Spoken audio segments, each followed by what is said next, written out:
Pada suatu waktu di kota Madinah, sebelum fajar menyingsing dan saat langit masih diliputi keheningan malam, Abdullah bin Abbas sudah terjaga. Meski udara masih dingin, langkahnya ringan menuju masjid. Beliau masuk dengan hati yang penuh khusyuk, lalu duduk beritikaf dan beribadah sambil menunggu datangnya sholat subuh. Tatkala matahari sudah terbit, ia berdiri, menunaikan salat duha. Setelah itu, Ibnu Abbas kembali menuju rumahnya. Rumah sederhana yang selalu menjadi tempat ilmu mengalir. Sesampainya di depan pintu, beliau berdiri tegap, lalu menyeru dengan suara yang jernih.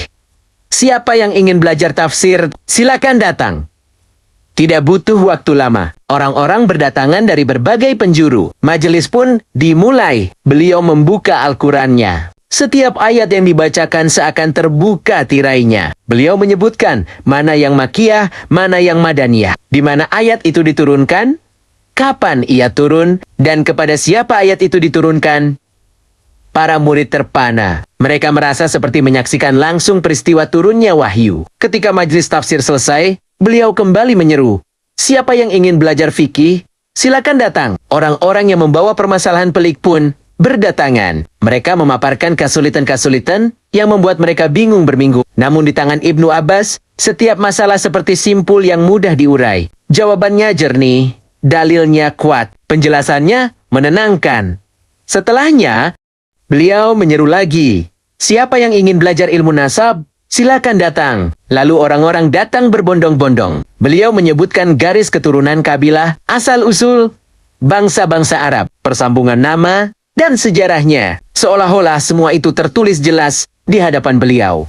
Tidak lama kemudian, beliau kembali menyeru, siapa yang ingin belajar ilmu sastra, silakan datang. Lagi-lagi, manusia berdatangan. Beliau membacakan syair-syair Arab, menjelaskan makna yang halus dan rahasia balagohnya, hingga para pendengar merasakan keindahan bahasa yang jarang mereka temui. Demikianlah Ibnu Abbas dari pagi hingga mendekati azan zuhur. Tidak berhenti mengalirkan ilmu. Majelis berganti majelis, ilmu berganti ilmu, manusia berganti manusia.